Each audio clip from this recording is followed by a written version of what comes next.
আজকে তোমাদের একটা ইটালিয়ান ডিশ রান্না করে দেখাবো। সেটা একদমই আবার বাংলাদেশি স্টাইলে। তো আসলে বলতে গেলে ইটালিয়ান ডিশ রান্না করার জন্য যা যা লাগে তা আমার ঘরে ছিল না। সো হাতের নাগালে যেসব সবজিগুলো পাইছি সেগুলি দিয়েই করতেছি। তো এখানে আলু নিছি, গাজর নিছি, ক্যাপসিকাম নিছি, বাঁধাকপি নিছি, ডিম নিছি, পেঁয়াজ নিছি, রসুন নিছি, কাঁচামরিচ নিছি, সস, গোলমরিচ গুঁড়া সব কিছু নিছি এবং সেই সাথে নিছি পাস্তা।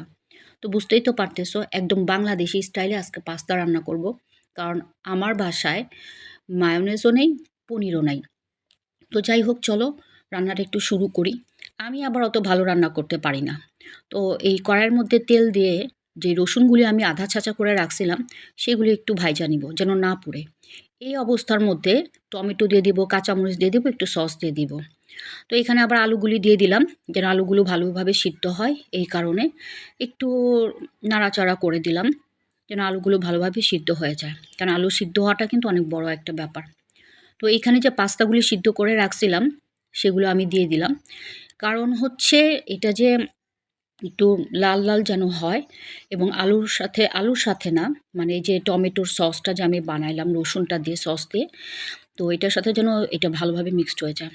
তারপর হচ্ছে ধনেপাতা কাঁচা রাখছিলাম সেটা এটার সাথে মিক্সড করে দিছি।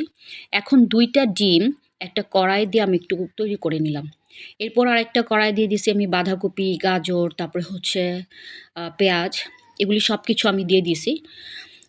আর এই সবজি একদম ফ্রেশ দেখানোর জন্য না লবণটা পরে দিবা। আর সেই সাথে আমি ক্যাপসিকামগুলোও দিয়ে দিছি। তো লবণ আমি পরে দিছি যখন আধা সিদ্ধ হয়ে গেছে। এরপর বাকি উপকরণগুলো নুডলসের সাথে ভালোভাবে মিশাই দিছি।